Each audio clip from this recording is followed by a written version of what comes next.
tanpa usaha kita bertransformasi dari informal ke formal, itu kita akan sia-sia dalam rangka mendampinginya. Oke, dengan mencoba bismillahirrahmanirrahim, saya pencet tombolnya ya. Oke, ya.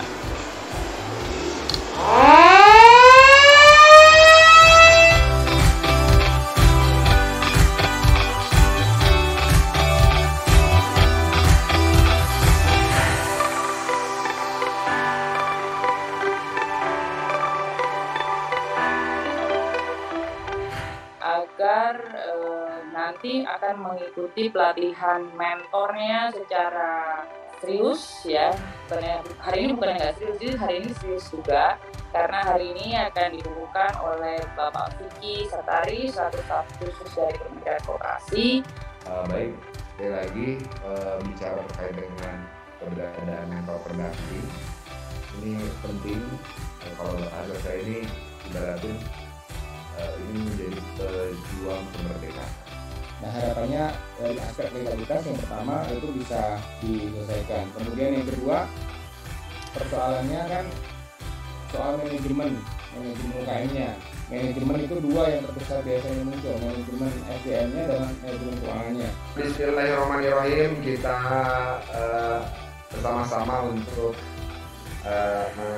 merapatkan barisan, meneguhkan komitmen, bersemangat. Semoga Allah menyertai semua gerak langkah kita semua, teman-teman semua di lapangan untuk UMKM Indonesia yang hebat, bangkit, dan menjadi tuan rumah di negara sendiri. Bismillahirrahmanirrahim. Bareng-bareng. 3, 2, 1.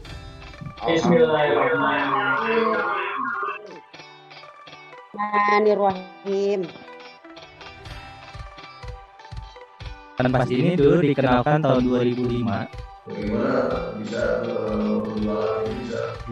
Kayak itu adalah seperti kayak modal atau misalkan kayak saldo awal gitu ya. Pastikan segmen itu cukup untuk kita berkembang berusaha ya. Nah, ini akan ada aktivasi. Pertama ini email pertama ya. Dan dalam persentase angka kecukupan gizi lemak total. Dan di sini nanti juga kita bisa lihat produk apa saja yang sudah Bapak Ibu masukkan.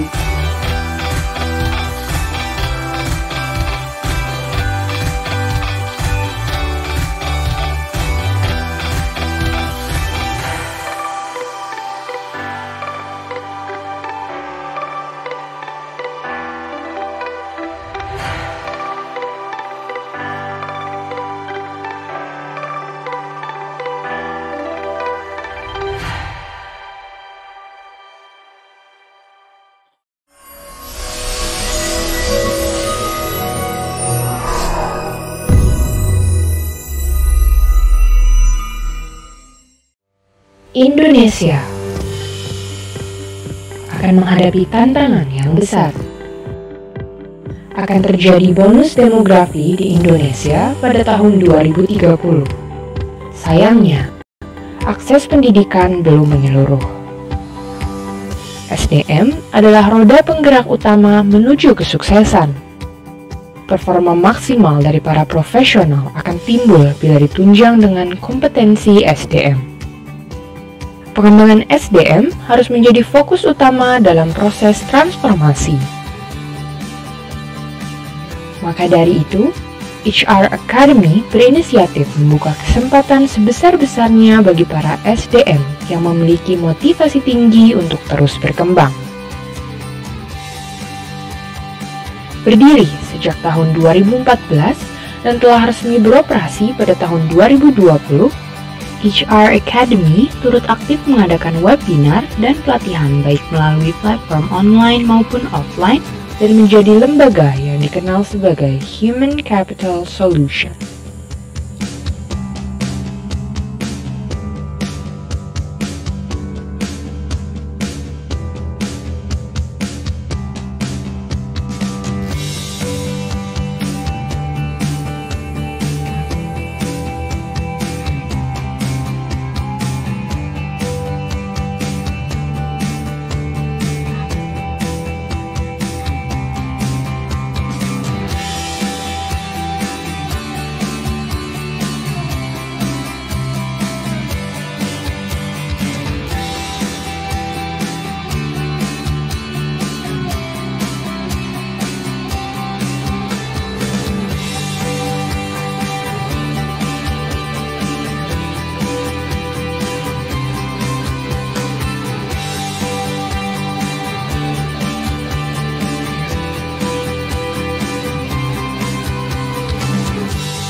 HR Academy adalah lembaga konsultan SDM yang juga merupakan konsultan pariwisata dan kewirausahaan. Dan kami juga merupakan lembaga sertifikasi profesi di bidang SDM, kewirausahaan, dan pariwisata. Tujuan kami adalah mencetak para leader dan mentor yang nanti akan mencetak para manusia atau SDM Indonesia yang berkualitas.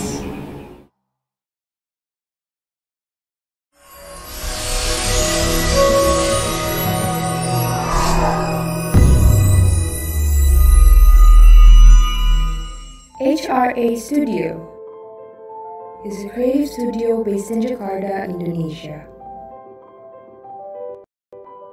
We are here to advance creative industries in Indonesia as a part of dedication to our nation. We are a group of talented youth who have their respective areas of expertise. In this digital era, we help businesses empower forward thinking by utilizing the utmost use of digital media in designing products, producing videos, social media management, providing podcasts, and conducting online and offline events. Clients' need is what matters the most for us. Then, we improve the idea in order to level up the quality itself so that satisfaction is gained on both sides. We have also collaborated with both private and public institutions. Dan itu yang buat saya sampai sekarang akan berjuang demi COVID sampai kapanpun. Udah banyak tadi Bung Sandi. Saya melihat bahwa kolaborasi ini di teman-teman Yaspreneur ini merupakan satu potensi yang luar biasa ya, dan harus menjadi prioritas. Halo. HRA Studio, where everything's possible.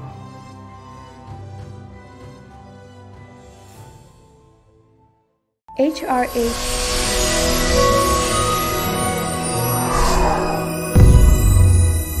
Oke, salat isya dulu yuk.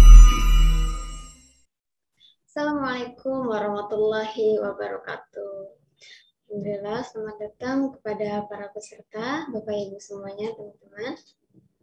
Selamat datang kembali di HR Academy Training of Trainers Mentor UMKM Program Batch kedua, seri kedua, bagian pertama. Alhamdulillah di malam hari ini ya, kembali lagi dengan saya, Hauna Nuha, selaku moderator dari acara hari ini. Untuk hari ini kami mengadakan pelatihannya di malam hari ya, rezekinya. Semoga tetap semangat, apalagi yang di wilayah Indonesia bagian timur ya, karena terpaut beda waktu 2 jam dengan WIB. Tetap semangat, istiqomah, insya Allah kesusahan ya yang dikeluarkan di sekarang ini nanti akan berbuah berkah yang banyak saat pemberian materi untuk pembinaannya masing-masing. Nah, tanpa kita mengulur waktu lebih banyak lagi ya, di malam hari ini kita kedatangan tamu motivational speaker dari Bapak Profesor Dr. Fasli Jalal selaku Rektor Universitas Yarsi yang akan memberikan motivational speak, memberikan pandangan dari beliau ya, bagaimana tentang pentingnya adanya pendampingan untuk para pelaku UMKM. Dan juga tentunya motivasi dan juga semangat untuk para peserta yang hadir di malam hari ini. Namun sebelum itu, seperti biasa kita akan sambut Coach Ulan selaku CEO dan juga Coach minjem dulu, Jack. Academy untuk menyampaikan opening speech atau pembukaan ya, sambutan dari beliau sepatah dua patah kata seperti biasa. Namun karena hari ini malam ya, jadi beliau juga bisa menyampaikan semangat dan juga motivasinya untuk terus mengikuti pelatihan sampai akhir seperti biasanya. Untuk itu kepada Coach Ulan kami persilakan.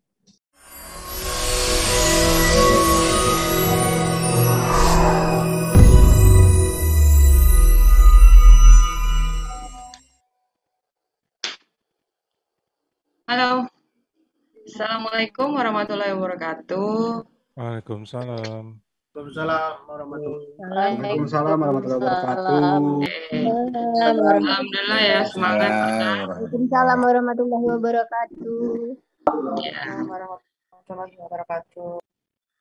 Alhamdulillah Bapak Ibu semangat untuk tetap mengikuti kurikulum pada hari ini, ya. Walaupun diadakannya malam hari ya, dan merupakan semangat yang luar biasa buat saya, dan saya juga jadi semangat juga karena Bapak Ibu calon mentor ini semangat terus dalam menimba ilmu. Kali ini narsumnya atau speakernya adalah Pak Zainal Arifin. Beliau adalah expertise dan praktisi di marketing dan sales atau pemasaran. Sehingga kita akan langsung bicara dan belajar kepada ahlinya ya. Nah, kalau belajar sama ahlinya lebih enak. Kenapa? Karena kita akan tahu kasus-kasus atau contoh-contoh yang biasa kita temukan, dan mudah-mudahan nanti Pak Zainal atau Master Mentor Zainal bisa menjelaskan dengan sangat gamblang gitu. Nah, untuk motivational speaker kita kali ini ya, alhamdulillah Bapak Profesor Fasli Jalal juga termasuk guru saya, senior saya juga ya, sehingga saya merasa mendapat kehormatan karena beliau bisa hadir untuk memberikan semangat kepada teman-teman calon mentor di batch 2. Jadi Pak Prof, ini teman-teman ini ingin menjadi pahlawan ekonomi ya. Karena pendamping UMKM itu sangat penting, karena permasalahan UMKM itu kan pendampingannya. Sehingga kami harapkan nanti para mentor ini kelak akan memberikan ilmunya kepada binaannya. Jadi kalau mentor itu adalah pendamping ya, mendampingi dia ya dengan ilmu yang dia punya, dia ngasih tahu, kamu benar, kamu salah, kamu lurus, kamu terus mendampingi pelaku UKM binaannya atau anggotanya, teman-temannya di wilayahnya agar dia sampai pada tujuan. Ya, tujuannya apa sih? Ya, tujuannya usahanya bagus, usahanya naik kelas, usahanya tidak ada masalah dan sebagainya. Jadi itulah tugas mentor. Dan saya yakin masing-masing di daerah punya permasalahan sendiri. Nah, di grup mentor, saya harap sih kita bisa saling sharing ya. Nah, di mentor yang batch 1 itu udah mulai rame ya, beberapa percakapan, beberapa informasi, bahkan ada yang udah seru-seruan gitu, artinya para mentor sudah mulai terjun ke masyarakat dan memberi pelatihan. Ada juga yang baru audiens dengan para dinas dan disambut dengan baik ya. Jadi mudah-mudahan tujuan ini tercapai dengan baik karena tujuan utamanya bagi kita itu adalah goals-nya ya, satu, menciptakan lapangan pekerjaan baru ya, dan sehingga mengurangi pengangguran. Nah, artinya apa? Kita semua ini berperan penting pada negara dan pemerintah. Jadi harus mendapat tanda jasa sebenarnya ini. Cuma tadi saya bilang kita ini adalah pahlawan sehingga tidak perlu digembar-gemborkan karena pastinya yang namanya pahlawan itu kan kita punya mental tersendiri ya untuk menjadi pemenang, dan kita tidak perlu mendapat tanda jasa sebenarnya. Ini kayak bu guru ya, mentor itu kan bu guru juga, ngasih tahu, ngajarin gitu. Dan saya kepala sekolahnya gitu. Oke, saya tidak berpanjang lebar ya karena waktu sudah semakin larut ya. Nanti kita mendengar pemaparan dari Pak Zainal dan juga pemaparan dan semangatnya dari Profesor Fasli Jalal yang tentunya sangat pasti berkesan karena beliau adalah pendidik ya yang nanti juga akan memberikan kita pencerahan, pendalaman supaya para mentor punya bekal yang mumpuni ketika terjun ke masyarakat. Terima kasih. Wassalamualaikum warahmatullahi wabarakatuh. Silakan Mbak Hauna.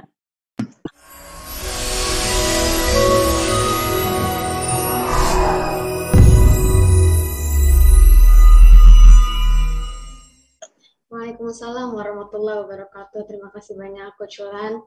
Tadi disinggung ya, untuk para calon mentor di sini akan menjadi pahlawan tanpa tanda jasa untuk pertumbuhan ekonomi Indonesia karena UMKM tangguh, Indonesia tumbuh. Nah, kita langsung saja ya. Langsung kita sambut kepada Bapak Profesor Dr. Fazli Jalal selaku Rektor Universitas Yarsi. Beliau akan memberikan motivasinya ya, semangat untuk para peserta di sini, para calon mentor untuk menjadi pendamping nanti di wilayahnya masing-masing yang akan memberikan ilmu yang didapatkan di sini kepada para binaannya. Pak Fazli selaku pendidik juga, seperti tadi sudah dibilang ya sama Coach Wulan, beliau bisa menyampaikan nih pandangannya dari Bapak seperti apa, menjadi pendidik itu seperti apa untuk menyampaikan ilmu kepada para binaan ya, seperti itu kurang lebihnya. Untuk itu kepada Bapak Fazli, saya persilakan. Terima kasih Hauna.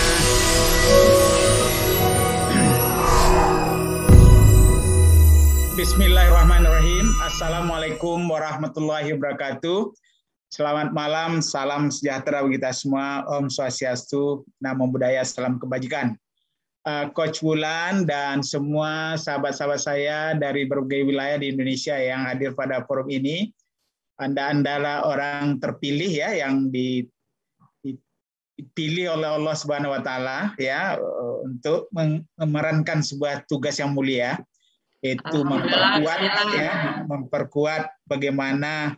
Kalau dalam sejarah Islam yang saya kenal, Nabi itu adalah sudah menjadi entrepreneur ya, jadi sebuah startup pada usia yang sangat muda, 6 tahun dia sudah punya usaha gitu ya, walaupun usahanya memelihara kambing ya atau domba.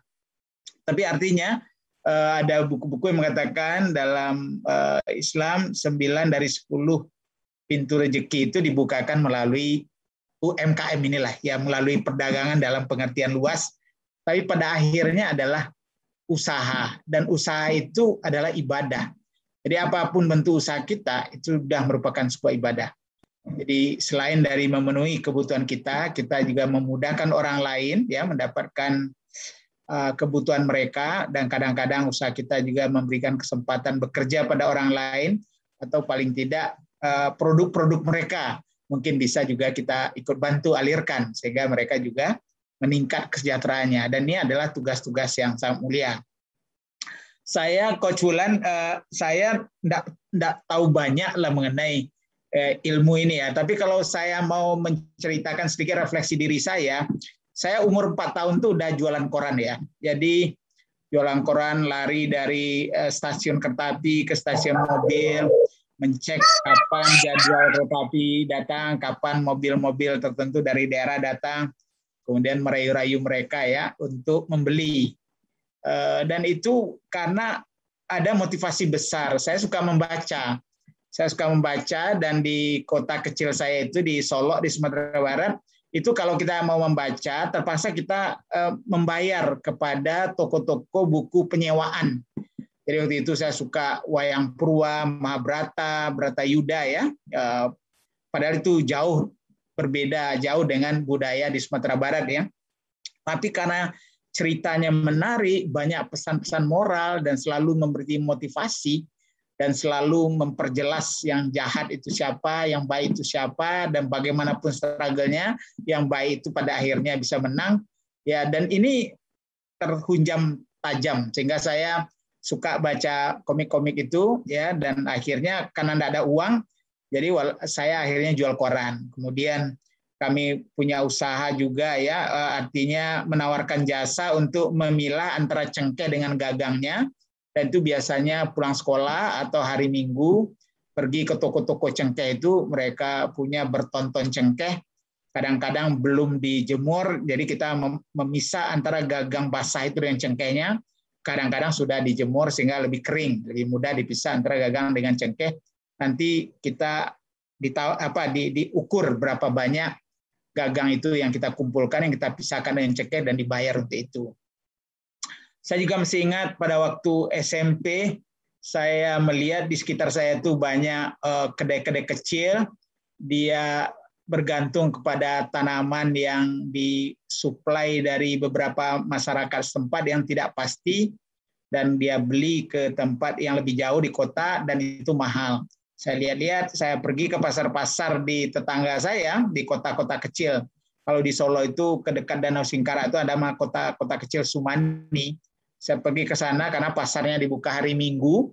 Jadi saya pelajari apa yang bisa dibeli di sana yang nanti kita bisa berikan sebagai masukan kepada yang punya kedai-kedai kecil di kota Solo itu yang memang kesulitan mendapatkan harga yang bersaing. Dan ternyata cukup bagus harganya. Tetapi rekan-rekan, waktu itulah saya belajar psikologi bagaimana orang jualan ini, karena di sana itu kan masih pasar ya, pasar ini kan pasar tertentu ya, sekali seminggu. Dan di Sumani itu pasarnya hari Minggu, orang datang dari berbagai desa atau nagari istilahnya di sana, dari sekitar Danau Singkara itu, membawa bahan-bahan pertanian itu, pagi ke sana, jam-jam zohor itu mereka sudah mulai gelisah, sudah mulai mau pulang gitu ya. Dan saya biasanya saya survei dulu harga pasar itu, berkeliling dari pagi itu sampai jam 10 itu berkeliling mencek telur ini berapa harganya, yang telur di sebelah lain berapa, cabai berapa, kentang berapa, sayur berapa. Pokoknya barang-barang yang biasa dijual di toko-toko kecil lah. Dan waktu itulah baru sadar saya betapa kalau kita pandai mencek psikologi orang yang menjual ini, biasanya kalau sudah dekat siang itu mereka udah mulai gelisah dan akhirnya mereka membanting harga gitu ya, daripada membawa pulang yang tidak mungkin bagi mereka membawa pulang. Jadi kita bisa dapat harga yang sangat bersaing. Tapi kalau kita tidak pandai-pandai, terlalu lama menunggu atau terlalu kikir gitu ya, akhirnya barang itu habis dan kita tidak dapat apa-apa. Jadi artinya saya melihat betapa beratnya tugas rekan-rekan memberi semangat terus-menerus kepada para UMKM ini, membantu mereka untuk mengerti pasar di mana mereka bergerak, produk apa yang mereka tawarkan, bagaimana meningkatkan daya saing dari produk itu, apakah harga, apakah ketepatan waktu, apakah mutu ya, dan juga ini dipengaruhi kadang-kadang oleh teknologi yang juga tidak gampang diperoleh oleh mereka. Belum lagi permodalan, belum lagi kalau itu semua dia punya kontinuitas pasar dan kemudian serbuan dari produk-produk yang mendadak lebih murah datang dari luar negeri, seperti barang-barang Cina sebelum COVID itu kan luar biasa. Banyak melumpuhkan berbagai usaha-usaha kecil dan sedang yang sebetulnya sudah survive di lokalita mereka, tapi begitu datang produk-produk yang relatif murah, karena harganya memang mungkin harga dumping gitu ya, dari 1,3 miliar penduduk mereka. Jadi kalau mereka kirim ke Indonesia 50 juta itu peanut lah bagi mereka. Bagi kita 50 juta sudah sudah kayak banjir masuknya barang-barang itu dan memukul barang-barang lokal ya. Jadi karena itu rekan-rekan sekalian, saya tidak akan banyak berbicara, tapi saya sangat simpati dengan apa yang Anda lakukan. Anda akan menjadi pembelajar sepanjang hayat karena waktu menjadi mentor atau coach ya bagi teman-teman kita yang sedang berupaya, bermimpi ya, berdoa, berniat baik dengan khusyuk gitu ya. Kemudian mencoba bekerja keras secara cerdas, kemudian menjangkau berbagai kemitraan dengan kerjasama yang kuat ya dan luas, dan kemudian juga diiringi doa. Tapi kadang-kadang mereka juga jatuh bangun.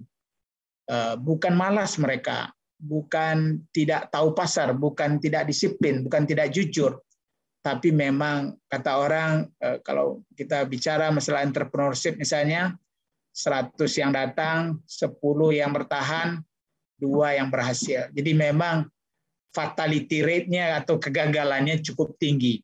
Tapi yang 98% itu tidak sia-sia.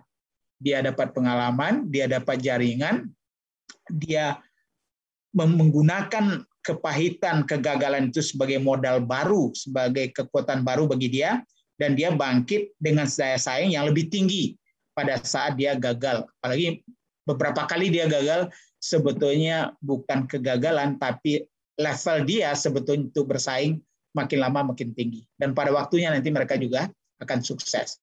Jadi karena itu dampingilah mereka dengan hati, dampingilah mereka karena ini adalah amal jariah rekan-rekan yang membuat mereka bersemangat terus ya, ingin mencoba, gagal bangkit lagi.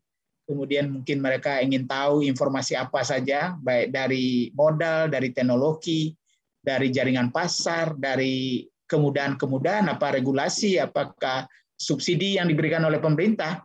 Dengan pendampingan dari rekan-rekan, mereka akan lebih mudah menghadapi kerasnya persaingan yang akhirnya mereka rasa kalau mereka serius, kalau mereka siap untuk jatuh bangun, pada waktunya mereka akan sukses. Dan sukses itu berlapis-lapis ya. Sukses, small success, kata orang, create big success. Jadi justru dari sukses-sukses kecil itulah nanti kita akan menimba sukses yang lebih besar. Nah, pertanyaan kalau di forum ini sudah ada lebih dari 200, ya sekitar 218 sekarang ya.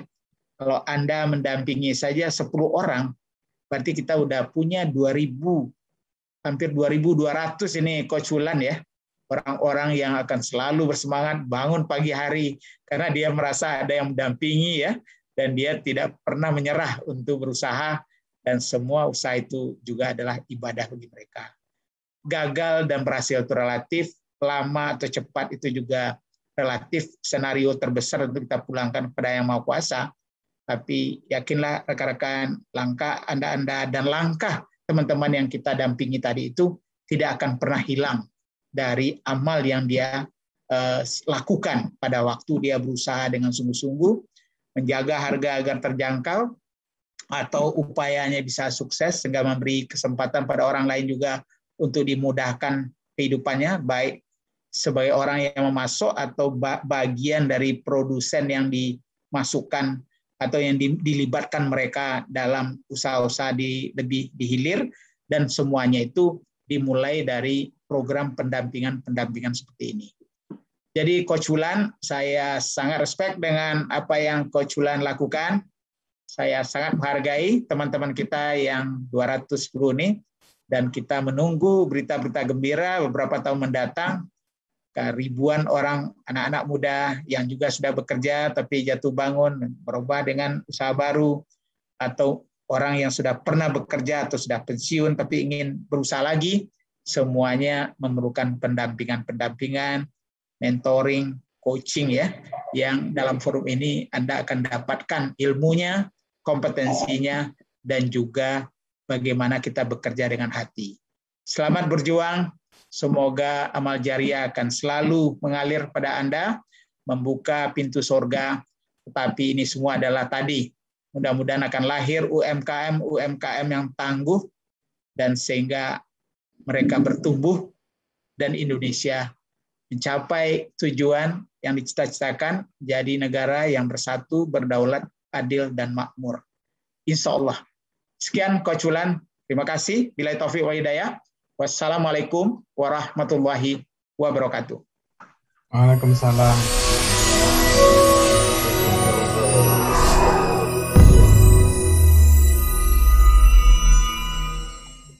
Waalaikumsalam warahmatullahi wabarakatuh. Luar biasa sekali, Profesor. Terima kasih banyak telah bersedia untuk hadir ya di sela-sela kesibukannya. Ini Pak Fasli kelihatannya masih semangat banget nih, walaupun udah malam ya.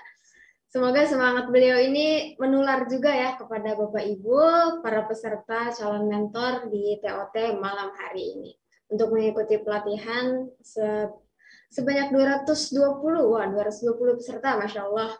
Semoga bisa terus istiqomah ya. Sebenarnya dari kemarin 300 kan Mbak Hauna. Jadi iya betul, dari kemarin 300. 3.000 Pak Profesor. Ya seperti itu Pak. Keren juga. Ya Masya Allah, 3.000 ya, luar biasa Coach Wulan ya.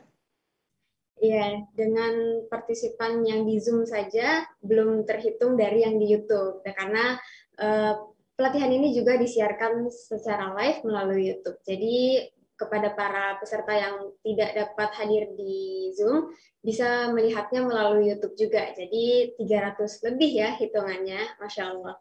Semoga istiqomah sampai akhir pelatihan, sebanyak 9 seri dengan total 11 pertemuan, karena ada 2 bagian yang memiliki 2 part ya, branding dan juga pemasaran.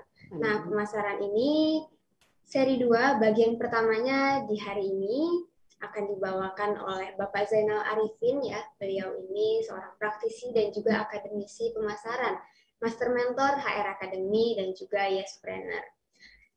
Pemaparan akan dilakukan oleh beliau ya tentang materi pemasaran ini. Karena waktu juga kita perhatikan ya, semoga bisa cukup di hari ini dan tidak mengundur waktu lagi. Kita langsung persilakan saja kepada Bapak Zainal, kami persilakan.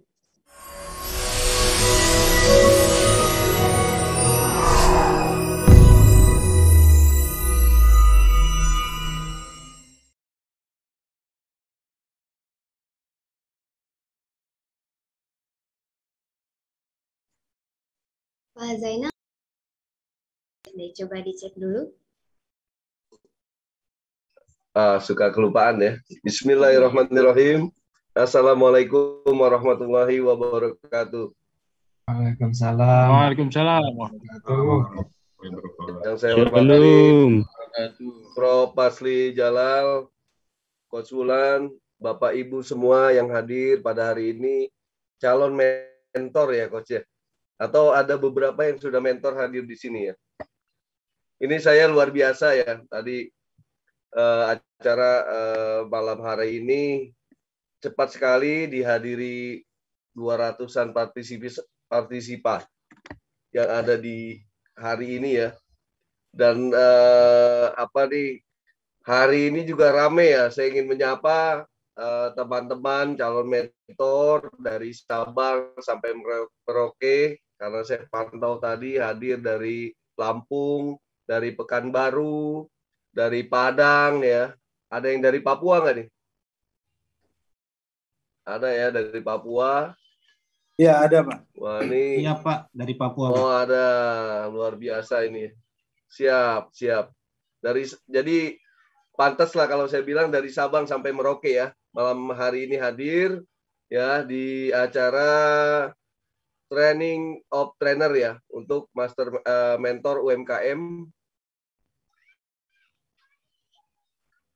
Dan hari ini adalah hari kedua, ya hari kedua. Kemudian untuk pemasaran kita di sesi pertama ya, kemungkinan nanti ada sesi berikutnya. Oke, karena ini malam hari ya, mungkin ada yang sudah berlelah-lelah dari siang hari beraktivitas ya. Jadi kita kemas secara santai saja. Hari ini kita membahas tentang pemasaran ya. Karena kita tahu perkembangan UMKM ini sangat pesat sekali di Indonesia, apalagi di saat pandemi sekarang ini. Sampai-sampai pemerintah pun juga ikut turut campur ya, bahkan sempat menurunkan pajak untuk UMKM ini 0,5%. Ya, tapi apa daya ternyata dengan strategi tersebut pun ternyata perkembangan UMKM ya masih bisa dibilang cepat berkembang ya, seperti jamur di musim hujan ya. Tapi secara persaingan kita masih masih boleh dibilang tidak begitu banyak perubahan ya. Nah, beberapa kendala yang dialami UMKM adalah sekitar tadi sudah dibahas oleh Pak Prof. Pasli Jalal ya, kurang lebih dari mulai permodalan sampai kepada strategi pemasaran sampai juga kepada masalah branding ya, tadi sudah dibahas. Hari ini kita membahas satu saja permasalahan yang dialami oleh UMKM, yaitu terkait dengan pemasaran ya. Bagaimana UMKM itu bisa tumbuh, bisa maju lagi, bisa bersaing, tadi sudah dipaparkan oleh Pak Profesor Pasli ya, bahwa memang UMKM kita banyak, tetapi produk kita belum bisa dikatakan sepenuhnya bersaing dengan produk dari luar ya, terutama dengan persaingan harga. Oke, hari ini kita mulai saja dengan materi pemasaran UMKM. Mungkin bisa ditampilkan di sini karena mengingat waktu juga yang terbatas.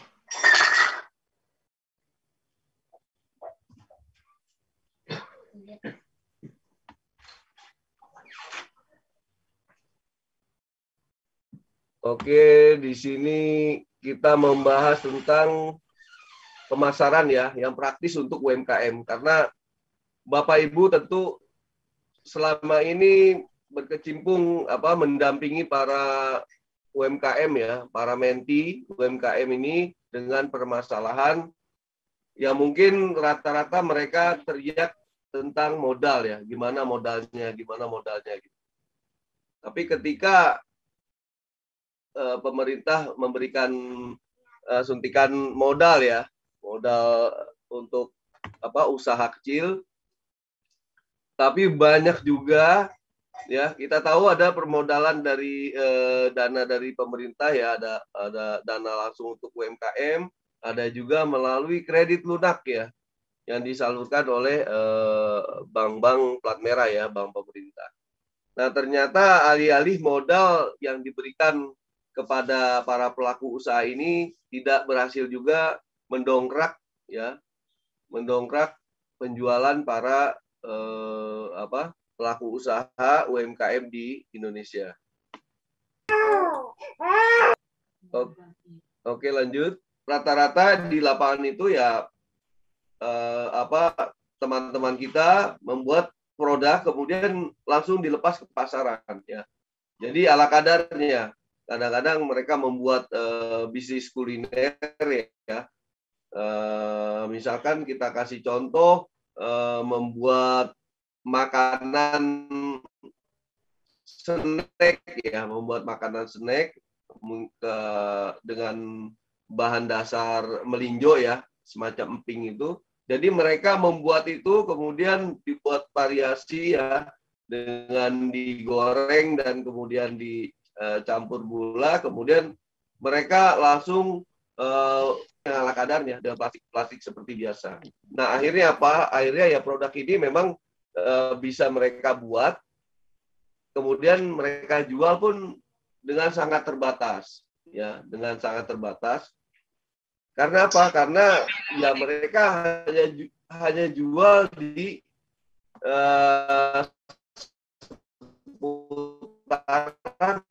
tempat mereka jualan saja, gitu. Dan di semua orang bisa tahu produk apa yang teman-teman kita jual ya. Kemudian produk itu pun tidak begitu ketahuan dia secara kemasan ya, packaging dia nggak kelihatan bahwa itu jual makanan gitu. Misalkan dia taruh produk display itu di semacam meja, ya itu tempat jual makanan, jual emping melinjo seperti itu. Nah, ini nanti tugas kita sebagai mentor yang bisa merubah mindset dari teman-teman pelaku usaha peduli kepada produk ya yang mereka buat ya, yang mereka jual.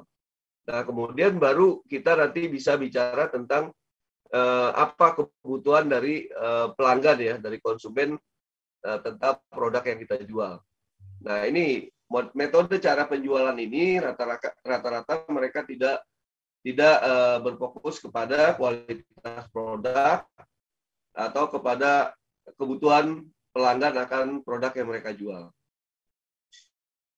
Lalu hal ini menyoroti bahwa pelanggan akan membeli produk-produk yang kita buat ini, kemudian menjual produk ini secara lebih agresif. Nah, teman-teman kita di lapangan, para pelaku UMKM, mereka ini berpikiran bahwa ketika mereka membuat produk dan mereka menjualnya secara agresif ya, secara boleh dibilang dari pagi sampai ketemu pagi lagi, maka mereka akan bisa menjual produk ini lebih banyak. Nah, ini adalah kenyataan di lapangan seperti ini. Ya, nah kita sebagai mentor ya, Bapak Ibu semua, nanti harus bisa merubah mindset ini. Nah, mereka tidak hanya berjualan dari pagi ketemu pagi lagi, ya. Bukan itu cara menjual produk, ya. Apalagi di saat sekarang ini. Nah, nanti kita bicara tentang strategi pemasaran dari sebuah produk. Oke, kemudian mereka beranggapan bahwa ketika penjualan seperti itu ya, yang agresif dari misalkan dari waktu yang panjang gitu ya, dari pagi ketemu pagi lagi, mereka berharap ada pembelian berulang gitu ya, ada pembelian berulang. Jadi ketika orang sudah beli lagi pagi hari, nanti sore dia beli lagi gitu dengan membawa temannya. Nah ini harapan mereka seperti itu.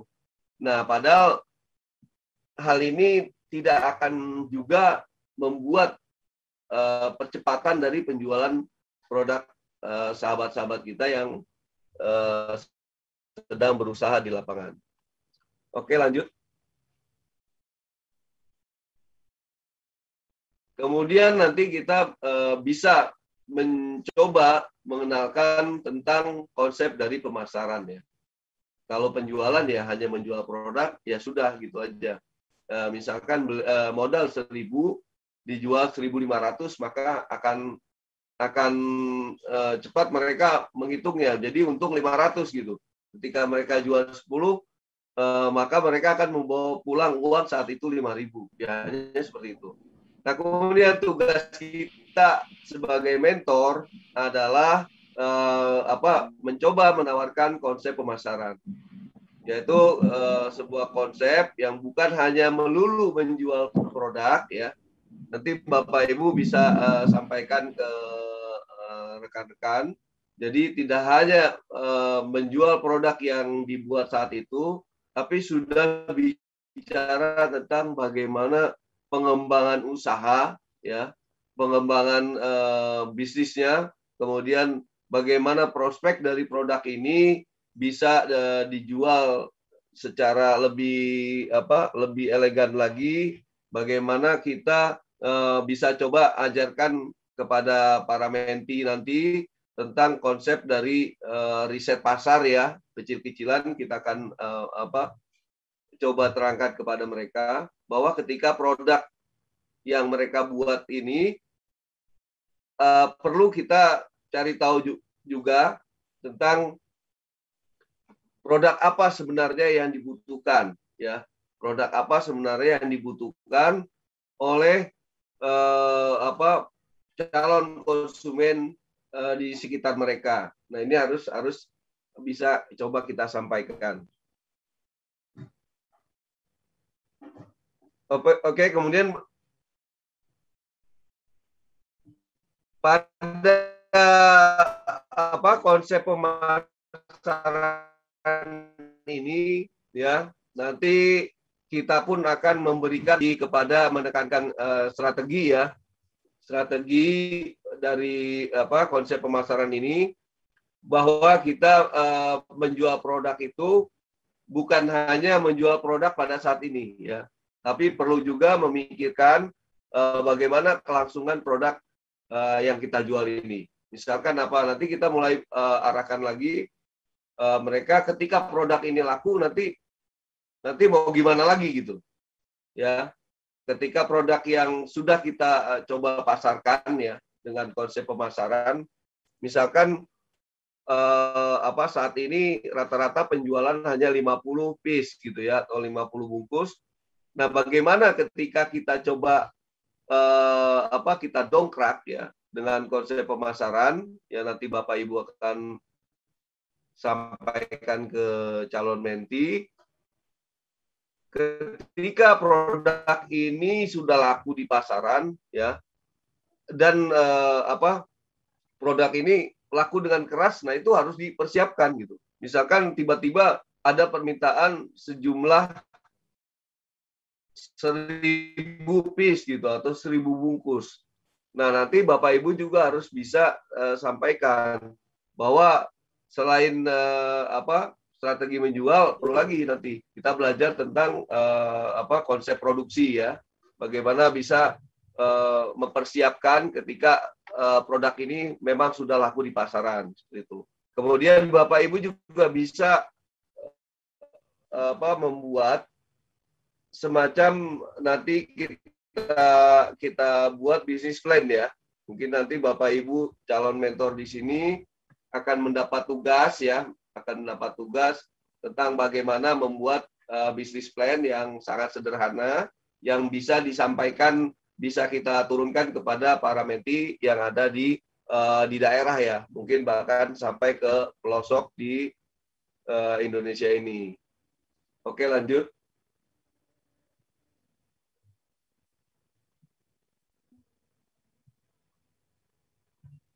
Oke, konsep pemasaran ya. Jadi kita itu merupakan sebuah kegiatan ini ya, sebagai misalkan sebuah produsen ya, kita sebagai organisasi yang untuk memasarkan ya, atau untuk mempromosikan produk atau layanan. Nah, kemudian pemasaran ini nanti cakupannya lebih luas daripada penjualan ya. Kita sudah belajar mulai dari strategi gimana bisa mengiklankan produk ini ya, bisa sampai ke tangan konsumen dengan jangkauan yang lebih luas ya. Mungkin dengan sekarang sedang ramai mungkin diarahkan dengan cara digitalisasi ya. Kemudian kita bisa memanfaatkan sosial media. Nah, kemungkinan nanti kita sudah bisa membuat konsep-konsep pemasaran ya, disesuaikan dengan kondisi di lapangan gitu di daerah. Jadi kalau misalkan nanti para menti di hampir semua daerah ini kan berbeda-beda ya, kita bisa sesuaikan. Kalau jangkauannya di perkotaan ya, mungkin Bapak Ibu lebih leluasa, mungkin bisa langsung memberikan pelatihan sosial media ya. Jadi memasarkan produk lewat sosial media ya, atau melakukan branding produk. Nah, itu kemungkinan Bapak Ibu bisa melakukan. Tapi bagaimana kalau misalkan kita ada di daerah-daerah yang di pelosok ya. Tentunya konsep-konsep ini akan disesuaikan dengan daerah atau lokasi di mana Bapak Ibu memberikan pendampingan. Nah, di konsep pemasaran ini nanti kita akan belajar banyak tentang bagaimana mempromosikan produk dengan layanannya ya. Karena apa? Karena di pemasaran ini kita sudah harus lebih fokus kepada produk dan setelah menjualnya atau after sales-nya. Nah, ketika produk ini sudah kita jual, nanti mereka bisa mendapatkan kembalinya dengan cara seperti apa gitu kan. Nah, ketika produk ini sudah kita bisa jual ya, nah kemungkinan nanti mereka bisa mendapatkan produk ini kapan lagi ya. Nah, ini nanti kita akan coba kupas ya di sesi malam ini. Oke, lanjut.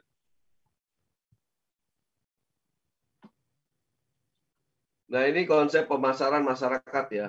Jadi bagaimana ketika konsep pemasaran ini kita bangun ya untuk lebih mendekatkan kepada pengembangan UMKM ya. Nah, selama ini kan kalau konsep pemasaran secara secara teoritis rasanya nanti kita akan kesulitan untuk memberikan pendekatan kepada calon menti yang ada di daerah seperti itu. Nah, kemudian bagaimana menyoroti kebutuhan dan keinginan pasar target dan memberikan nilai yang lebih ya, yang lebih baik dari para pesaingnya. Tadi sudah disampaikan bahwa persaingan di sektor UMKM ini di saat pandemi ini sangatlah ketat ya persaingannya. Boleh kita bilang kalau dulu orang berjualan itu ya di dalam satu jalan itu paling ada beberapa warung atau toko. Nah, sekarang ini Bapak Ibu bisa lihat langsung dan bisa rasakan bahwa persaingannya sudah sangat ketat ya. Nah, ini artinya apa? Artinya perlu adanya produk yang lebih bisa menarik lagi daripada produk yang lainnya. Nah, tujuan kita nanti sebagai seorang calon mentor, sebagai seorang mentor pendamping, kita harus bisa memberikan keyakinan kepada para menti kita supaya bisa lebih percaya diri menjual produk yang mereka buat. Nah, nanti strateginya seperti apa nanti akan kita bahas lebih lanjut lagi, termasuk bagaimana cara supaya produk itu bisa lebih diterima ya, bisa lebih diterima oleh konsumen di seputaran daerah para pelaku UMKM tersebut. Nah, kemudian konsep pemasaran masyarakat. Jadi di konsep ini kita mengajak pemasar untuk membangun ya pertimbangan sosial dan etika dalam praktek pemasaran mereka ya. Jadi mereka harus menyeimbangkan antara kriteria laba dari yang mereka inginkan ya. Seringkali bertentangan dengan kepuasan konsumen dan kepentingan dari masyarakat. Nah, beberapa kali kita melihat ya bahwa saking banyaknya UMKM ya, saking bersaingnya, dilepas persaingan mereka di pasar, ya coba sekarang kita ada tidak etika yang mengatur cara berjualan para pelaku UMKM sekarang ini kan tidak ada. Jadi ya mereka bebas ya, berusaha yang penting mendapatkan cuan ya, mendapatkan untung. Nah, ini kita coba bangun juga bahwa kita berjualan ya. Kita berjualan juga selain mencari untung ya, kita mencari berkah juga. Tadi sudah disampaikan oleh Prof. Jalal ya, jadi luar biasa. Jadi ya memang pintu rezeki itu ya 99% adalah dari usaha atau berdagang. Ya salah satunya adalah UMKM ini. Nah, tentunya supaya mendapatkan keberkahan, makanya kita juga menyelipkan ajaran dari konsep pemasaran yang mempertimbangkan sosial dan etika dalam praktek pemasaran para menti di lapangan. Oke, lanjut. Next. Nah, kemudian di penjual ya, nanti kita bersinggungan langsung dengan para menti yang mereka memang melakukan penjualan ya. Tujuan penjual itu tentu mereka ingin menghasilkan produk yang sudah mereka buat itu supaya bisa cepat laku di pasaran. Nah, biasanya para pelaku usaha ini mendorong produk mereka melalui penjualan pribadi ya, yang tadi sudah disampaikan, dicontohkan ya.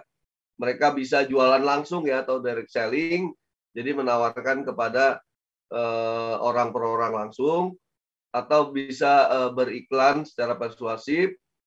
Kemudian promosi penjualan ya, nanti kita coba kenalkan bagaimana supaya orang tertarik membeli produk ini dengan harga yang masih terjangkau ya, yang masih terjangkau, tapi si penjual juga masih bisa mendapat untung seperti itu.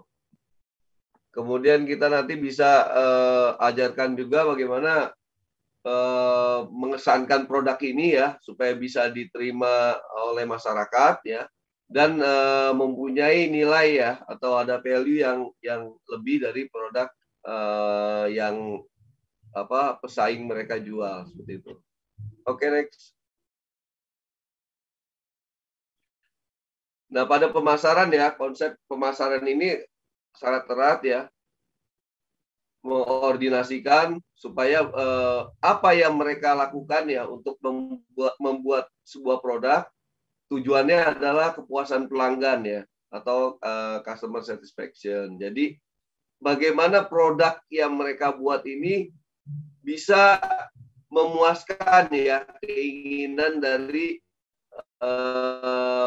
pelanggan. Jadi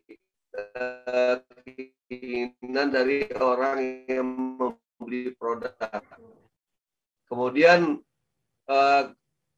si penjual ini pun bisa lebih bertahan ya, lebih jangka panjang dari produk yang mereka jual. Jadi orang tidak cukup beli sekali produk yang mereka jual itu ya tidak bisa diterima di hati masyarakat, atau ada hal yang memang tidak memberikan kepuasan ketika orang-orang itu membeli produk yang para menti kita nanti jual ya. Nah, biasanya produk ini berkaitan dengan produk produksi ya, produk yang dibuat ya, misalkan semacam souvenir ya, atau teman-teman yang berbisnis membuat barang jadi ya, misalkan dia membuat tas gitu ya. Bagaimana ketika para menti kita nanti mereka berbisnis berjualan tas, tapi tas itu tas itu ya tidak bisa memenuhi harapan dari si pembeli gitu. Misalkan mereka ingin sebuah tas yang bisa dipakai sekolah juga, kemudian bisa dipakai main juga. Nah, ini artinya apa? Artinya kita harus bisa, misalkan ketika kita berjualan tas ya kita harus cari model yang memang disesuaikan dengan orang banyak yang sukai seperti itu. Nah, jangan sampai nanti karena ketidaktahuan para menti di lapangan yang berusaha berdagang ya, misalkan di fashion, ya mereka asal membeli barang aja. Padahal saat itu perubahan mode ini kan cepat, tapi dia tidak tahu mode apa yang sedang tren sekarang gitu kan. Nah, ini tugas kita juga para menti harus bisa lebih update lagi ketika menemukan seorang menti yang menjual yang berbisnis di fashion, ketika mereka menanyakan gimana cara memasarkan produknya, padahal mereka sudah keluar modal banyak, tapi bisnisnya tidak jalan gitu. Padahal salah satu sebabnya adalah ya karena tidak update dengan model-model yang sedang tren di pasaran. Nah, ini artinya apa? Artinya apa? Salah satu kesalahan yang dari perencanaan bisnis, bahwa dia tidak peduli dengan keadaan sekitarnya, ya, tidak update. Jadi akhirnya membeli barang banyak di stok, tapi kemudian tidak bisa tidak laku di pasaran. Nah, kemudian nanti kita pun akan menemukan banyak pertanyaan di lapangan. Loh, nanti solusinya seperti apa gitu kan?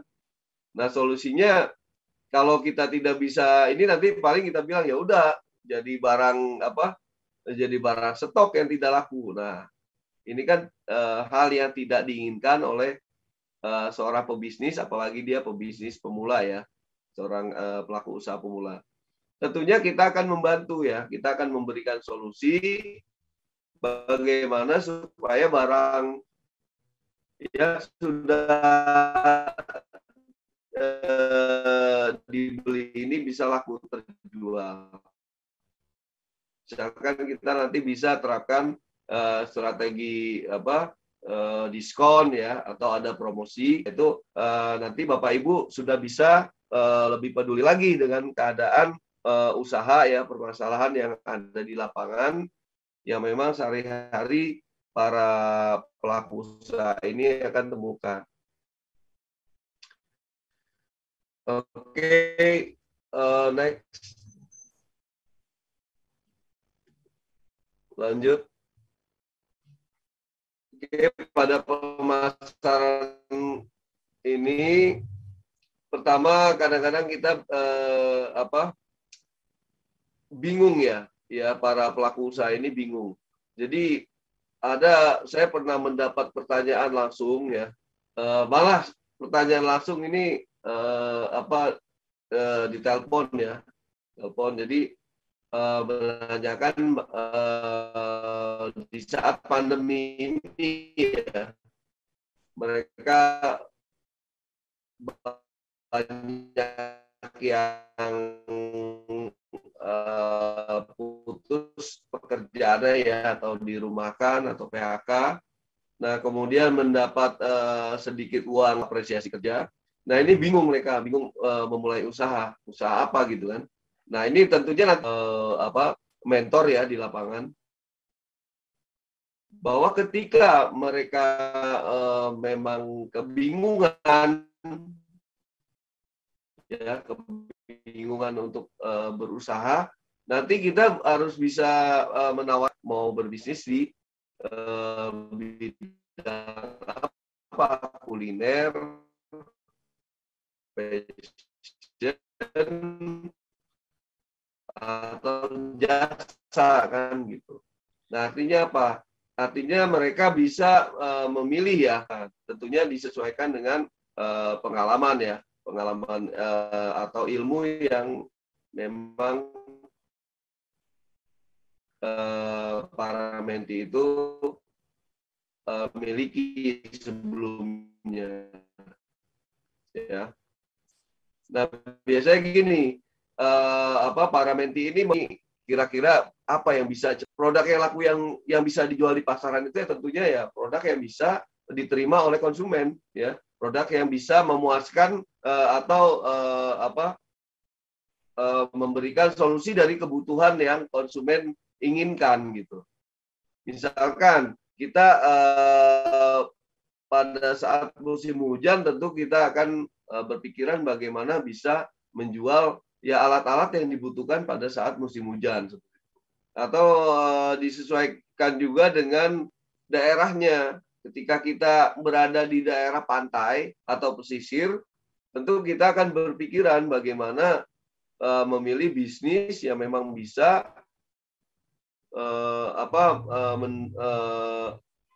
dibutuhkan ya oleh warga di pesisir, atau malah bisa membantu mereka ya, bisa membantu mereka untuk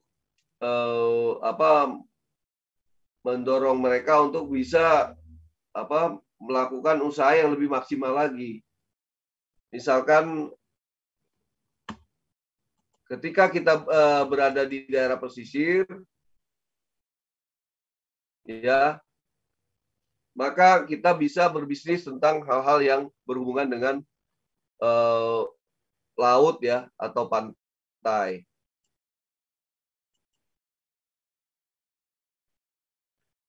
Lalu,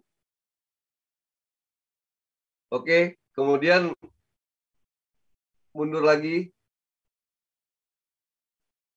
Ya, ketika kita berada di daerah pegunungan, tentu kita bisa menjual produk-produk yang memang dibutuhkan oleh orang yang hidup di wilayah pegunungan.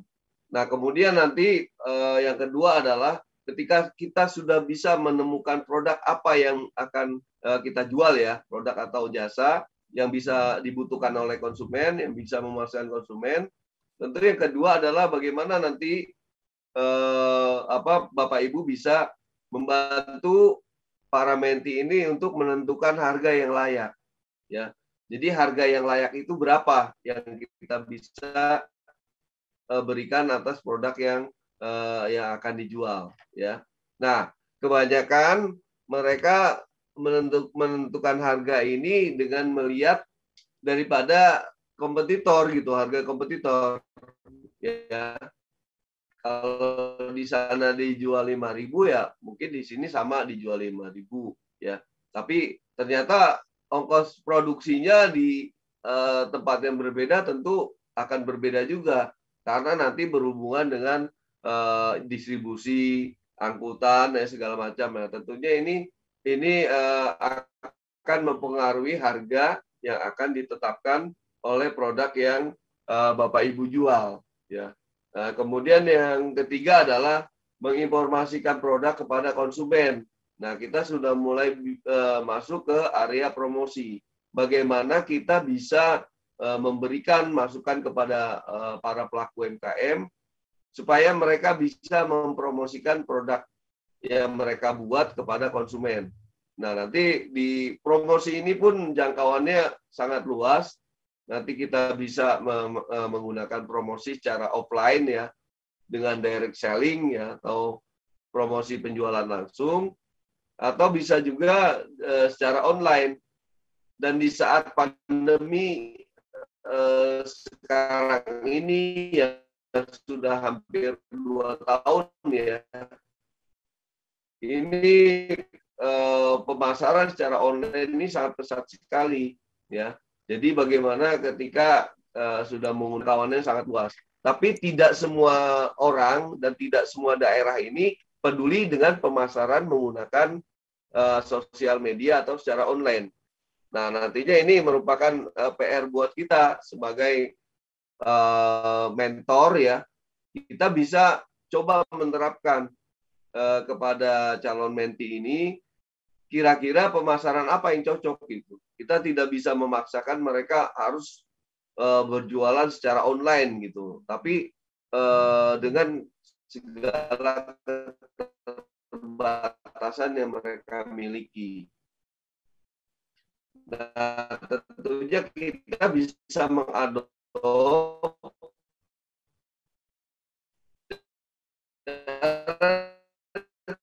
cara promosi online ini kita bisa terjemahkan dengan kalau online dan offline ini kan menyangkut jangkau itu bisa lebih luas, terus offline itu sangat terbatas, kita harus bisa aduk supaya bagaimana pemasaran dengan offline itu pun bisa memiliki jangkauan yang luas. Artinya apa?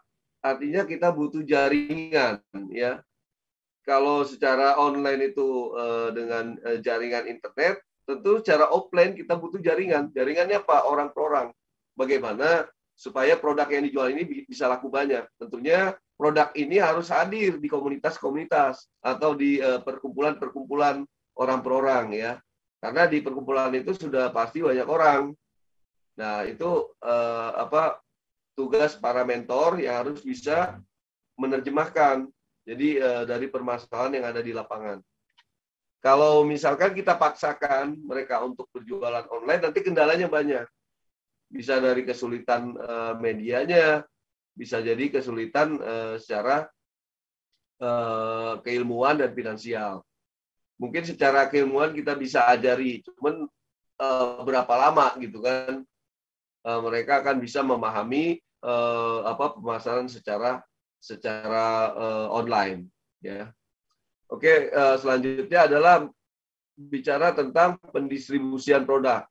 Ketika produk yang sudah kita dampingi itu berkembang dan laku ya di pasaran. Nah, kemudian bagaimana nanti cara pendistribusian produknya? Apakah sudah siap atau belum gitu?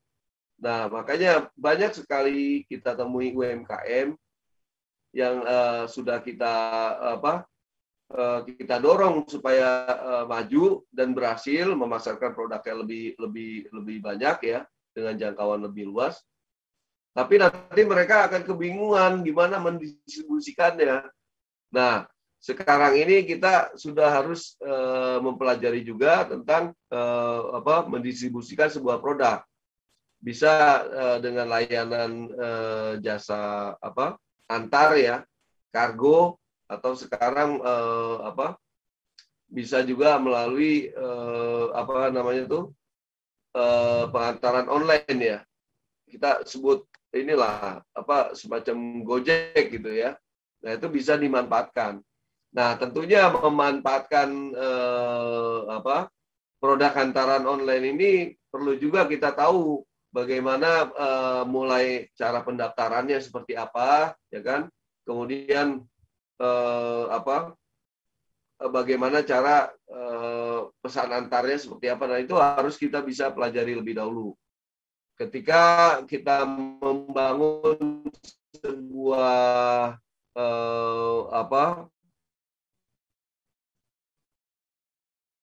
produk ya, sebuah produk itu supaya bisa laku di pasaran, kita harus lebih peduli juga tentang bagaimana ketika produk ini sudah gitu kan. Nah, itu kita perlu juga pelajari juga bagaimana nanti mengantar produk ini bisa sampai ke tempat yang lebih jauh lagi, lebih luas lagi.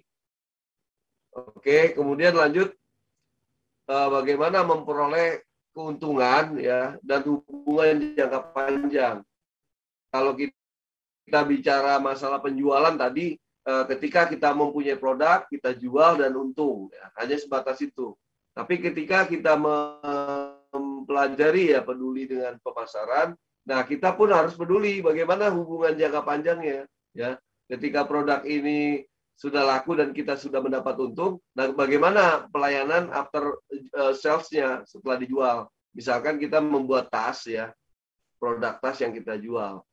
Nah, kemudian ketika tas itu misalkan nanti ada cacat atau apa gitu ya, pada baru dipakai sekali, nah nanti bagaimana ya?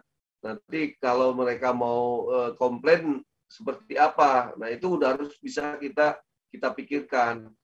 Nanti ketika produk itu ada cacat ya bisa diretur nggak? Kemudian berapa lama? Nah, itu harus coba kita pikirkan. Nah, prosesnya berapa lama returnya? Kemudian pengiriman kembalinya seperti apa? Nah, ini konsep-konsep seperti ini yang harus kita bisa sampaikan kepada para menti ya, para sahabat kita, para pelaku usaha, supaya mereka lebih yakin, lebih percaya diri bahwa ketika mereka menjual produk, mereka tidak bicara masalah keuntungan aja, tapi bicara masalah hubungan dengan pelanggan ya, hubungan dengan pelanggan.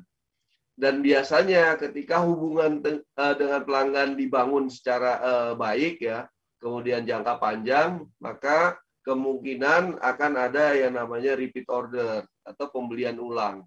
Nah, ini tentunya yang sangat kita harapkan sebagai pelaku usaha ya. Jadi kita tidak perlu capek-capek lagi promosi, hanya cukup memberikan testimoni dari orang yang memang sudah membeli atau memakai produk yang kita buat. Oke, kemudian berikutnya adalah pemasaran harus bisa memaksimalkan penjualan secara terus-menerus agar memperoleh keuntungan jangka panjang.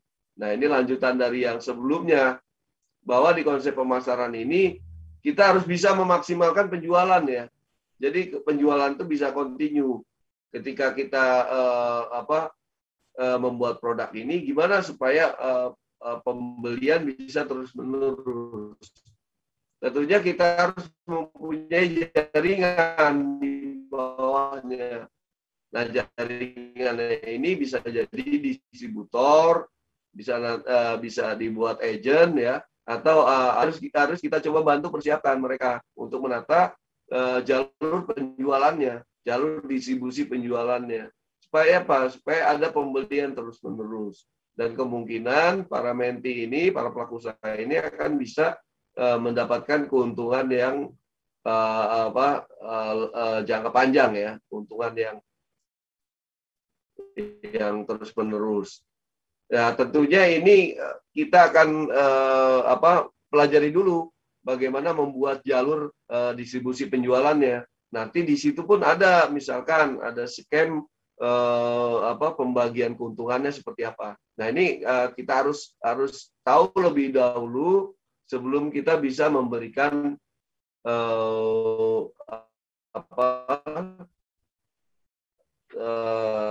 semacam ini ya, pengetahuan atau support kepada para pelaku usaha, para menti yang kita dampingi. Karena apa, nanti ketika mereka sudah mempunyai produk yang ternyata bagus, menemukan produk yang memang sangat bagus ya, sangat bagus, tapi ternyata kok nggak laku gitu. Ternyata apa? Mereka cuma menjual secara direct selling langsung dan sangat terbatas. Padahal produk ini bagus gitu ya secara kualitas.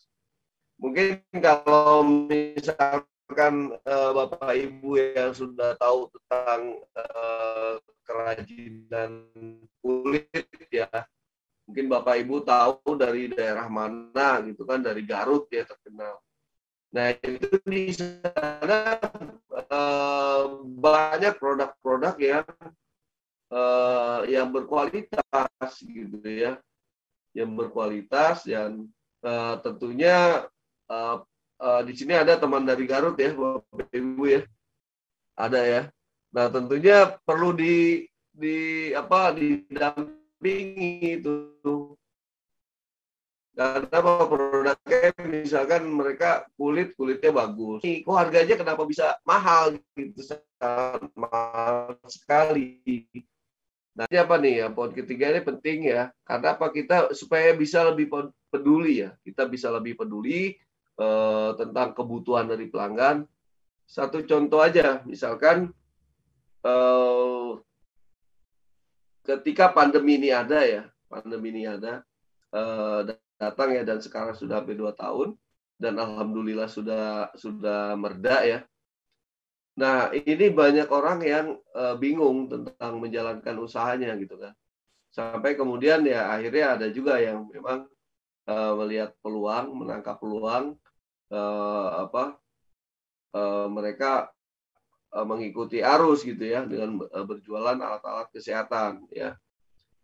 Tapi tidak, kalau kita lihat banyak yang sukses, tapi lebih banyak juga yang gagal gitu kan. Bagaimana ketika dulu kita ingat harga masker itu tinggi sekali ya, dan di saat itu pula orang akan akan berspekulasi tinggi ya. Mereka membeli masker di antara harga yang middle ya, harga tengah. Mereka stok banyak, tapi kenyataannya sekarang kita bisa lihat begitu terjun bebas harga masker ya. Mungkin nah itu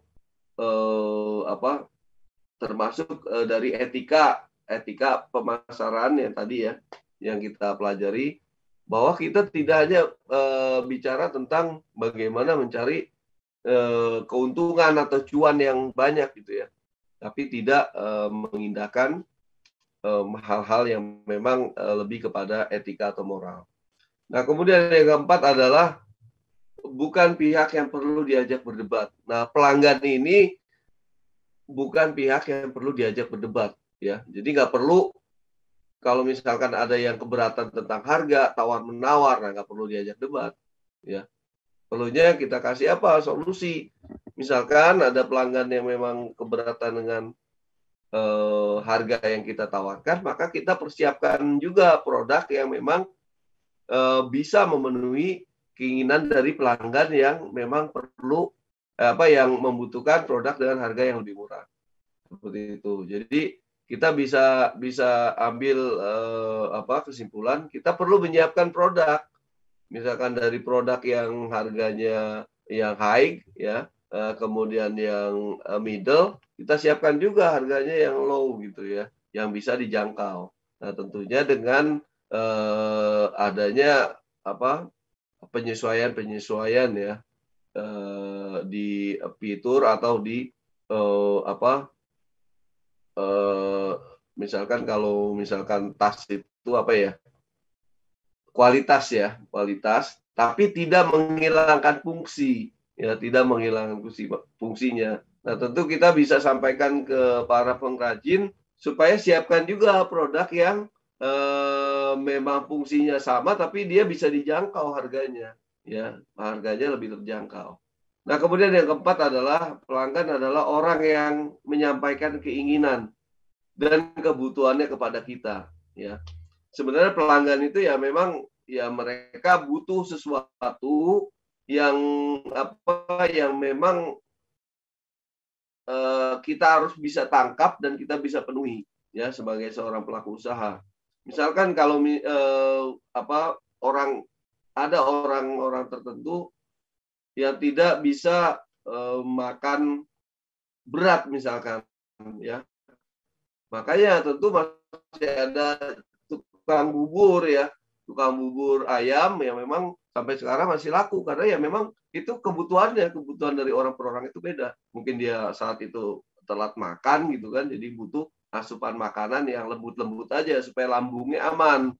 Nah, itu kan mesti harus diakomodasi dengan hadirnya makanan yang memang bisa sesuai dengan keinginan atau kebutuhannya. Makanya masih ada tukang bubur sampai sekarang gitu kan, dari pagi. Kalau saya dulu tahu ya tukang bubur ayam itu pagi aja, sekarang ada juga bubur ayam sampai malam. Nah, ini artinya apa? Artinya kebutuhan itu selalu ada gitu. Bagaimana kita bisa menangkapnya. ya. Kemudian misalkan sekarang di saat pandemi ini ada kebutuhan tentang belajar online gitu kan, daring ya kemarin ya. Nah, tentunya ini siapa yang bisa merespon cepat, tentunya dia bisa menangkap peluang usaha yang lebih banyak. Misalkan bisa menyiapkan perangkat yang mendukung belajar di rumah ya, daring, dari mulai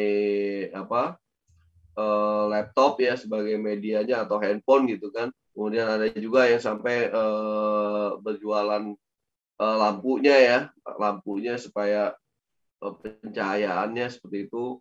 Kemudian ada juga yang berjualan mikrofonnya gitu kan. Nah ini artinya apa? Artinya kita harus bisa menyadarkan ya para menti kita, para sahabat pelaku usaha ini supaya lebih peduli tentang peluang apa yang sekiranya bisa ditangkap gitu atau bisa mendukung dari kemajuan usahanya. Ya. Nah, ini tentunya para calon mentor ini pun sudah lebih pengalaman dengan permasalahan yang ada.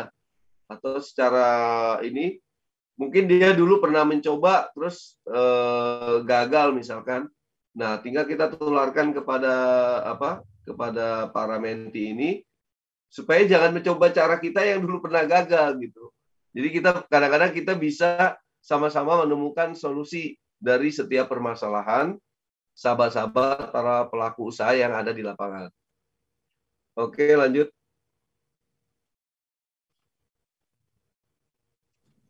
Pak Zainal, karena mengingat waktu juga, 5 menit lagi ya Pak? 5 menit lagi, oke.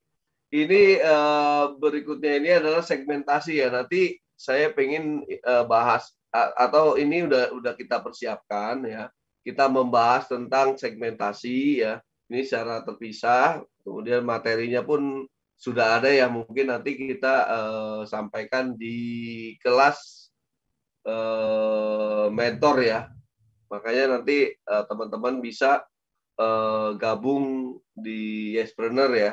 Nanti ada kita bahas khusus tentang segmentasi. Ini yang di Papua luar biasa ya. Ini sudah jam 11 malam ya. Tetap semangat, ini luar biasa.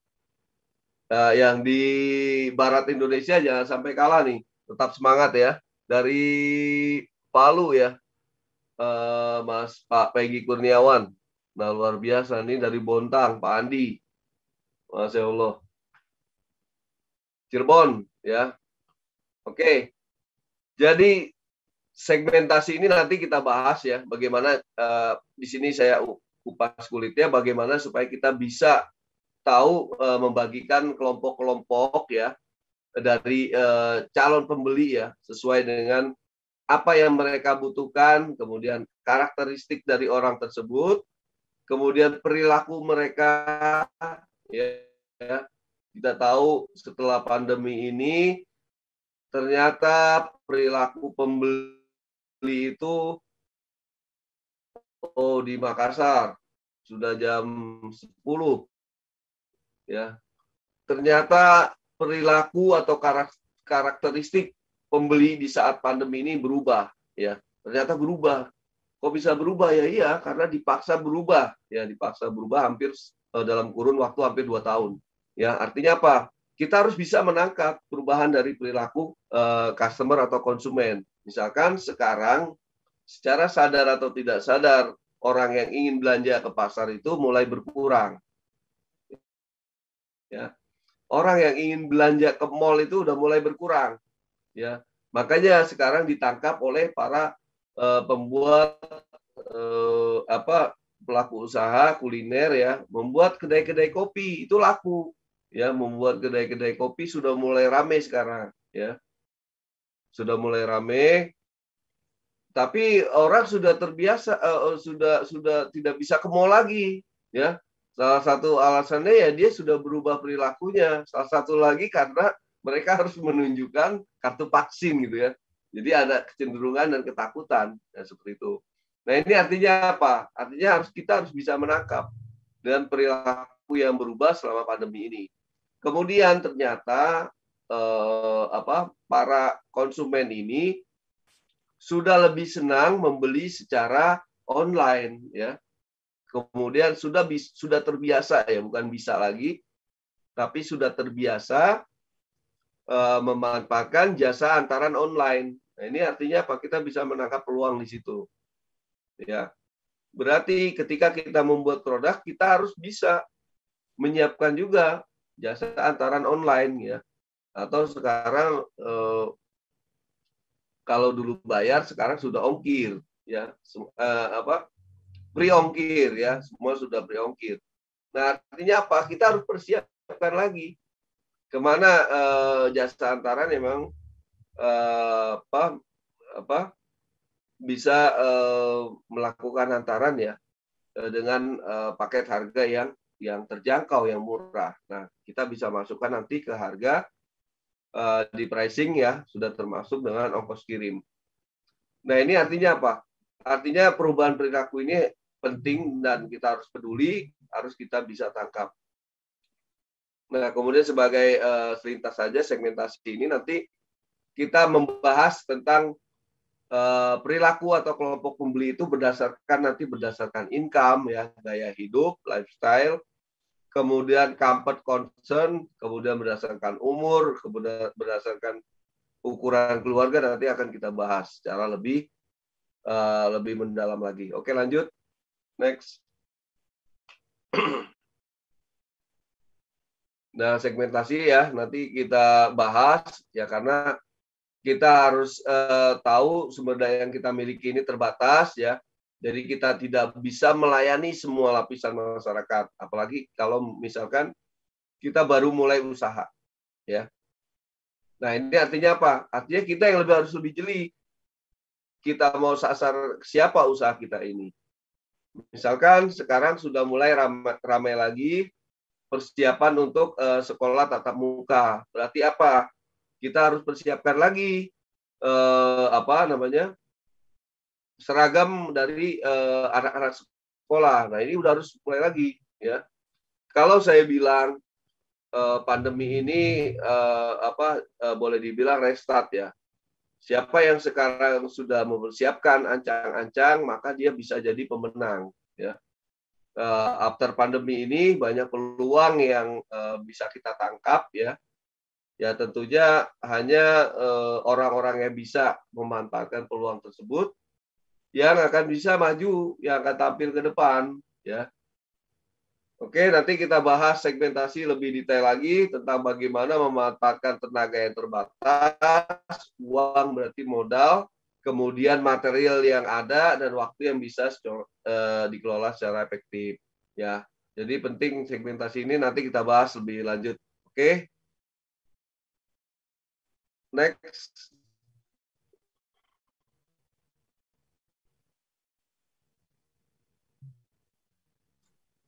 Ini Zainal, maaf, mungkin bisa quick review aja, ya, buat sisa materinya.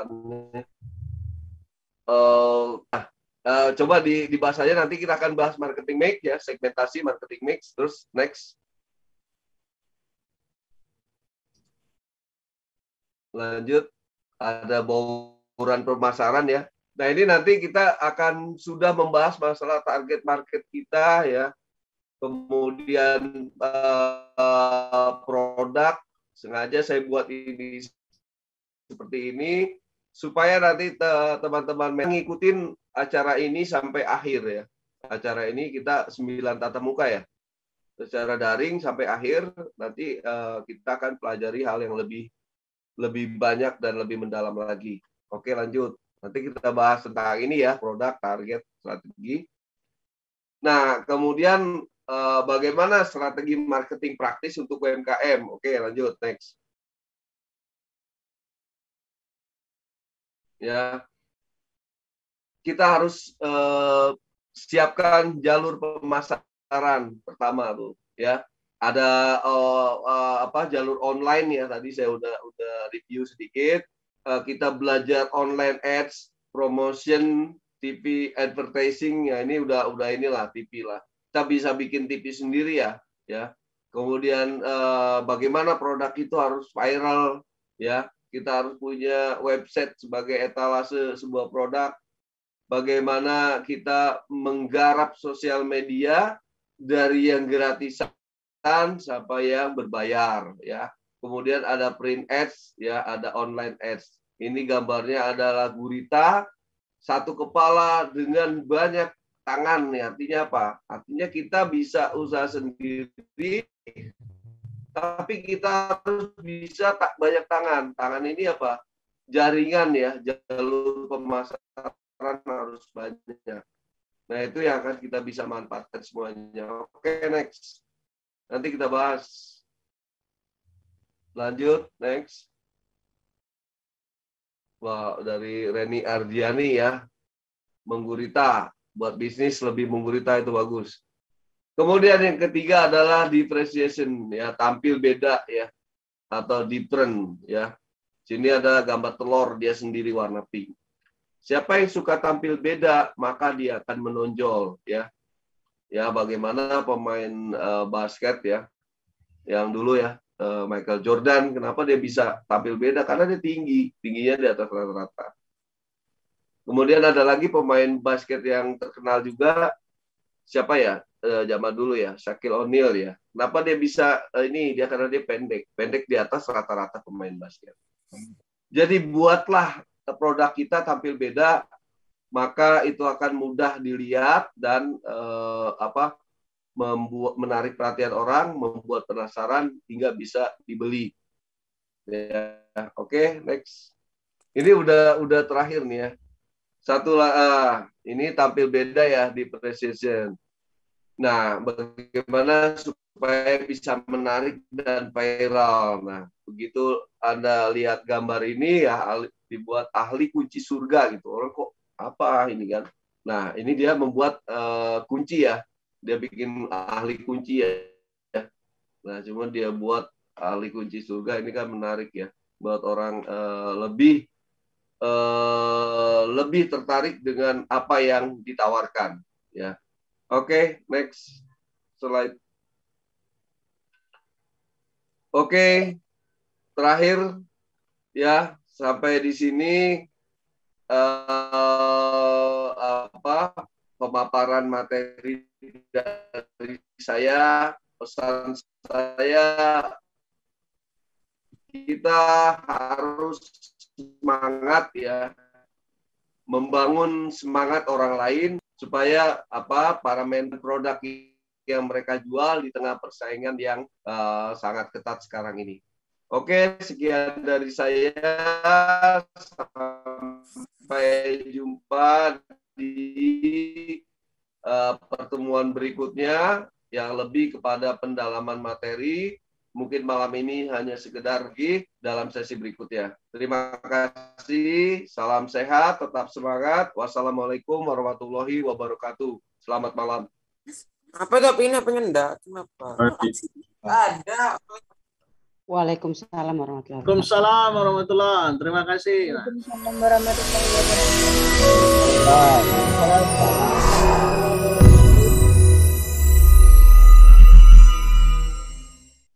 Waalaikumsalam warahmatullahi wabarakatuh. Terima kasih banyak Pak Zainal atas pemaparannya, ya.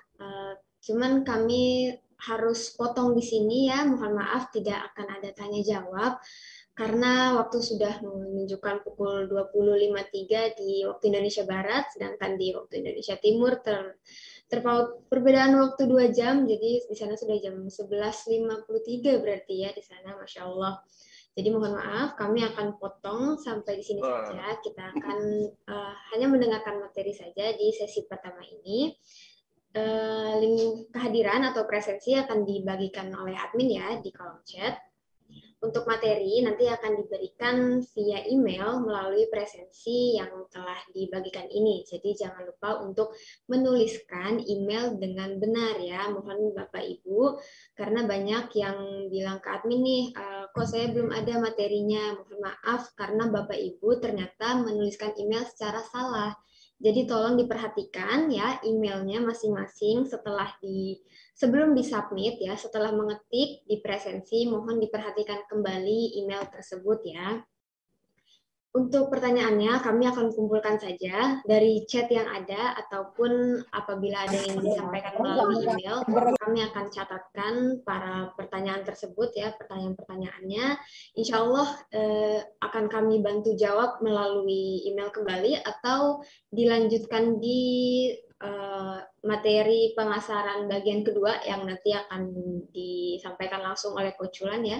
Agendanya seperti yang telah dibagikan bisa dilihat kembali. Untuk itu di hari ini kami akan cukupkan sampai di sini saja ya Bapak Ibu.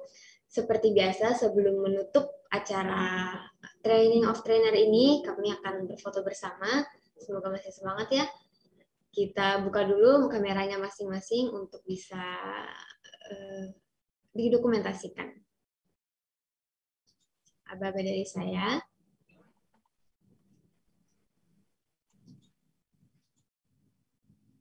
Oke, 1, 2, 3, ada 11 halaman, tapi kita akan capture 5 saja ya, secukupnya saja. Halaman berikutnya, 1, 2, 3. Oke, berikutnya, 1, 2, 3. Masih keren-keren nih Bapak Ibu. Selanjutnya, 1, 2, 3. Oke, terakhir ya, nggak apa-apa ya. 1, 2, 3. Oke, Alhamdulillah. Masya Allah, ini tadi seperti yang dilihat di screen ya, bisa masih banyak yang beraktivitas juga, Masya Allah. Semoga di pelatihan kali ini bisa memberikan manfaat yang banyak ya untuk kita semua, ilmunya. Juga diberikan kembali, jangan lupa ilmunya kepada rekan-rekan, dan juga nanti apabila sudah menjadi mentor, semoga Bapak Ibu lulus semua ya, nanti disampaikan kepada binaannya masing-masing. Untuk hari ini, saya Hauna Nuha selaku moderator undur diri. Terima kasih banyak Bapak Zainal yang telah memberikan pemaparannya. Terima kasih juga kepada Coach Ulan dan juga Profesor Fasli yang telah hadir untuk memberikan motivational speech dan juga opening speech untuk membuka pelatihan di hari ini. Sampai berjumpa lagi di pelatihan yang selanjutnya. Saya undur diri. Wassalamualaikum warahmatullahi wabarakatuh. Waalaikumsalam warahmatullahi wabarakatuh. Waalaikumsalam warahmatullahi wabarakatuh. Selamat malam semua. Selamat malam, semangat semuanya. Salam kasih. Selamat malam juga. Terima kasih. Semoga tidak gangguan jaringan. Mbak Hauna, Profesor Jalan.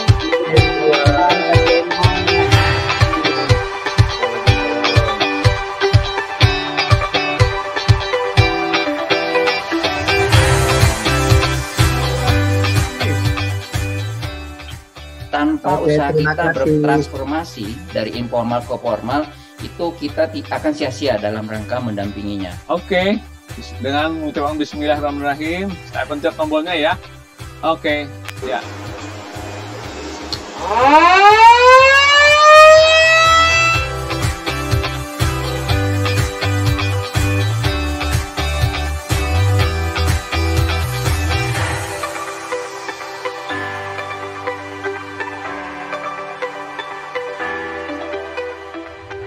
Agar nanti akan mengikuti pelatihan mentornya secara serius ya.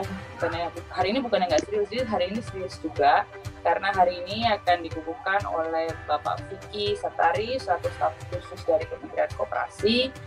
Baik, sekali lagi bicara terkait dengan keberadaan mentor pendamping ini penting. Kalau bahasa saya ini ibaratin. Terima kasih. Assalamualaikum. Juang kemerdekaan.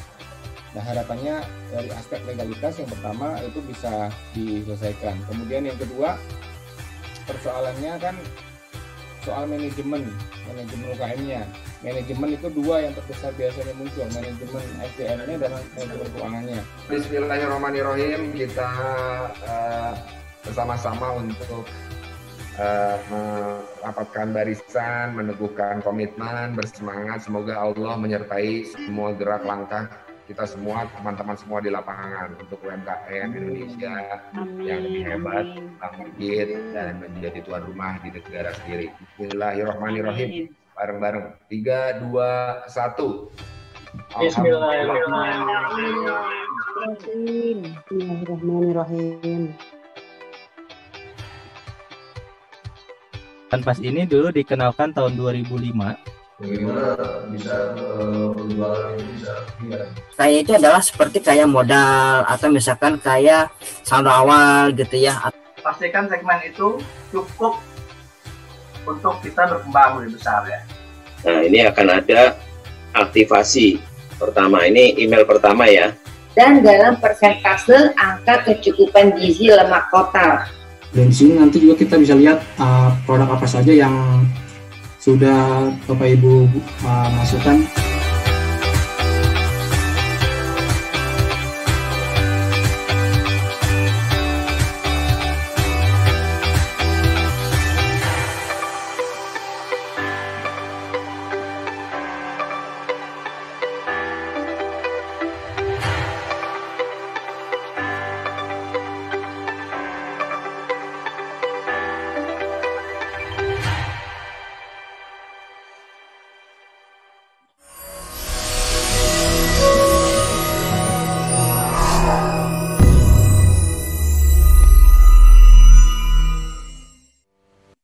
Indonesia akan menghadapi tantangan yang besar. Akan terjadi bonus demografi di Indonesia pada tahun 2030. Sayangnya, akses pendidikan belum menyeluruh. SDM adalah roda penggerak utama menuju kesuksesan. Performa maksimal dari para profesional akan timbul bila ditunjang dengan kompetensi SDM. Pengembangan SDM harus menjadi fokus utama dalam proses transformasi. Maka dari itu, HR Academy berinisiatif membuka kesempatan sebesar-besarnya bagi para SDM yang memiliki motivasi tinggi untuk terus berkembang.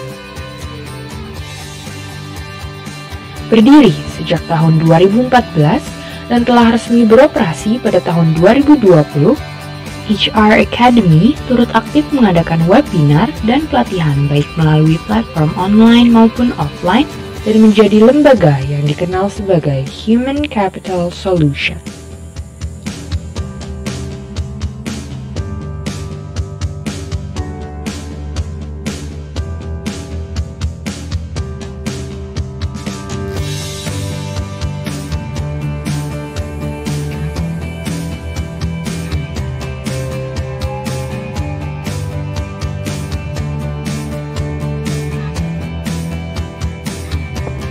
Malam HRA Academy Team.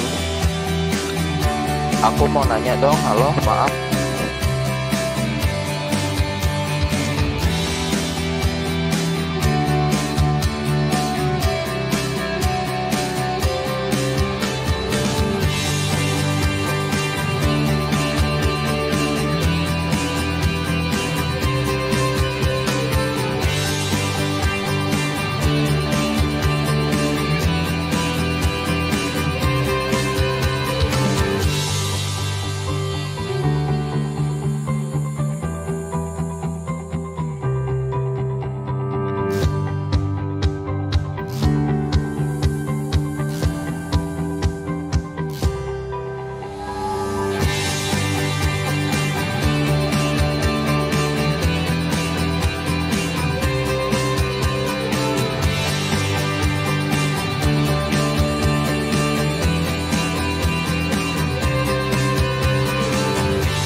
HR Academy adalah lembaga konsultan SDM yang juga merupakan konsultan pariwisata dan kewirausahaan.